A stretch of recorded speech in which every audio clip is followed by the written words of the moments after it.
So we're just pulling out of Swindon and we're making very good time for the Eurotunnel. We're thinking we're going to get there 2 hours early. I turn on the air conditioner and I'm getting hot air coming out of my side, cool air out of Christine's side. So I spin around, go back to Ricky, he throws the car up on the hoist. He has a bit of an idea. It's a common problem that can happen underneath the drive shaft. There's a little solenoid valve that controls the hot fluids circulating through the car. One part of it goes to the left, one part goes to the right, and essentially the solenoid can sort of get stuck in the open position, putting hot water or hot fluid through the system. So Ricky happens to have a second-hand spare part that he throws in very quickly, fire it up again. We find that it has improved. It's not perfect. It's still blowing warm air out my side, but it's better, and we have to get back on the road. And then we discover this. It's Friday the 22nd of July. Our main story is that protests over the price of fuel are likely to cause disruption on motorways today, just as millions of drivers try to set off on their summer holidays. So this is Avon and Somerset Police who are saying slow-moving roadblocks are planned for the M4. Okay, we left Swindon at 1:15. It's now 10 to 9, and we've been essentially in stop-start traffic jam on what turns out to be the busiest day of the year for the Channel Tunnel. And apparently half the French workers didn't turn up to work today for some reason, and because of that they're very short-staffed and there's a technical problem. So we missed our train by probably 3 hours now, and we are just in a queue basically to merge cars merging together. So we don't know how long we're going to be in this queue. The queues just snake around up and down, and we haven't shown our passports or anything yet. So we're hoping that there's passport control just around this corner.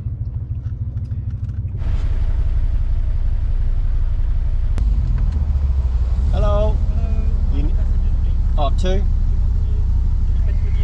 Any pets? No. No. Did you need a reservation number, or is this? Oh, it's okay. I have it on my screen. Oh, perfect. Oh, good. Petrol? Petrol, yes. So that's the letter E.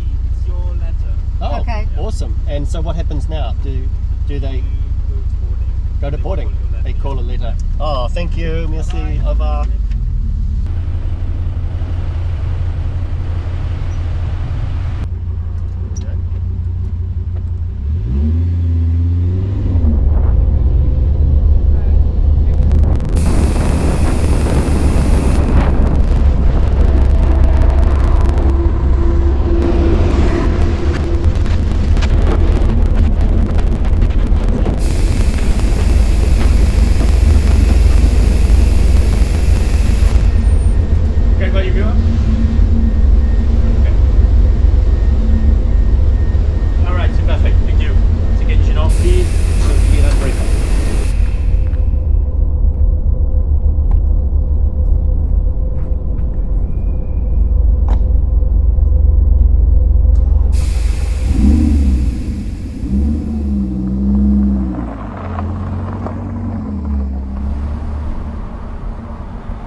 Bonjour and welcome. Today you find me in Noyelles-sur-Mer, and that's where we've been staying for the last 3 days. Now, you would have seen that we were in the big line of terminal for the Eurostar crossing, the Shuttle, and it was absolute chaos. It literally took hours and hours and hours. It was, I think, 1 a.m. by the time we arrived at our hotel in France, and the hotel is 1 hour from Calais, so we must have got into France at midnight, 1 hour's drive, 1 a.m. Now we get to the hotel and it's locked. We're locked out. Absolute crazy. We had phoned ahead to say we're going to be late, but we think they misinterpreted that as you're not coming today. So we were locked out. We tried ringing them, nothing. So 1 o'clock in the morning, I'm thinking, I don't want to sleep in the car. That's nuts. So I think I'm going to try and find another small village nearby which might have an Ibis hotel or a Mercure or something that's open 24 hours. We get a bed. We drive around for an hour and a half and we try 4 or 5 that were open hotels. Nothing. Everything full. Everything full. So that's a little stressful, and at 1:30 a.m. we returned to the hotel car park and we slept in this car. And I can assure you, it is not a comfortable sleep.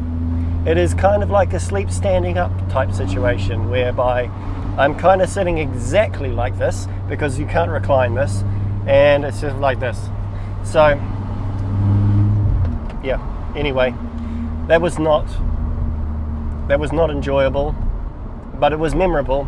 It was a memory, it's fair to say. We got let into the hotel at about 7 a.m. when they turned up to make breakfast, and they were kind of shocked that we were there, and they let us in. We had a shower, we were able to have a beautiful, beautiful breakfast, and now it feels like we're in France. So fantastic 2 days just driving around these beautiful French roads like I am now. It's harvesting season at the moment, so the wheat is in full bloom. There are combines out working. You know, right now it's 29 degrees, which is lovely. It's lovely, except the air conditioning still not working. I mean, it's not like it's going to magically fix itself, but we have been doing some testing to see if we can identify what exactly is wrong with the air conditioner, and it's still really a little bit undiagnosed at the moment. But what we do know is that we're getting sort of cool air out the left vent, warm air in the right vent, and it could be something to do with the matrix of pipes that circulate hot water around to provide heating, and maybe they're not shutting off correctly, and that hot water is always in the system and it's getting in there and it's causing issue. Windows are open, beautiful day, c'est la vie. What's the R rate like? Well, to be honest, in little small French villages, it's like a bull in a china shop. This is you can't sort of lightly feather the accelerator and try and nimbly maneuver yourself into a car park. So it gets quite chaotic, it draws attention, but it's small, it's a small car, and because of that, it's actually not too bad once you get the hang of it. However, having been driving from Swindon and then the stop-starts traffic on the M20 up to the Shuttle terminal in Foxton, it's kind of like clutch in, clutch out, clutch in, clutch out. It's not good. It's not good for the car. It's not good for my leg. It's not good for my old 50-year-old leg and knee. So I'm just a complaining old man, and it's c'est la vie. That's what it is. C'est la vie.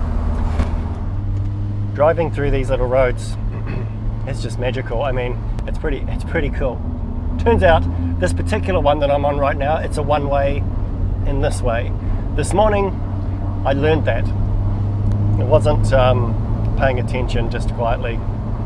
You really need to pay attention. So yesterday we went to a small town, and I just can't remember the name, so I put it up on the screen, and it turns out that there were celebrations from the celebrating kind of like a 1920s style, everybody dressed in old-fashioned clothing, music and lots of antiques and people out swimming, and yeah, it was cool. It was good, très cool, ça va? What am I going to do about this air conditioning system? Well, at the moment the plan is that I'm going to see if I can find an Audi service centre in Paris that speaks my language, and that I can explain the work that's been done so far and see whether or not they can attend to this. Because as we head south, it ain't getting any cooler, and it would be much more tolerable to have something that worked.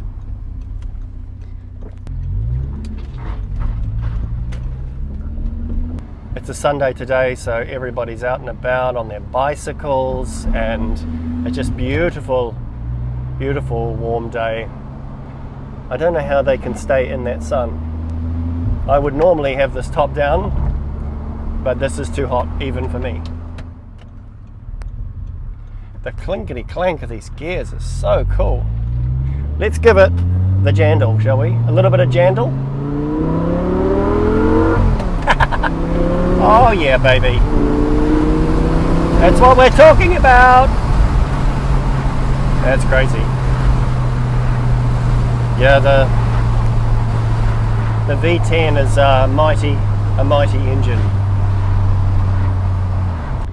So tomorrow we make the trip from here into Paris, where we stay for 5 days. So there won't be much driving. The car will most likely be getting this air conditioning sorted. And from Paris, it's on to Lake Annecy. And from there, we're heading into those French Alps. And we're meandering our way through those amazing driving roads that we all love. And as seen on TV. For now, I'm going to wrap it up. I'm going to head back. This is really cool to drive. I'm looking forward to doing the rest of it. Can't wait. See you soon. More jandal. Coming up in the next episode. We're beeping. We don't know what we're beeping at. But we're beeping. Games. Yeah.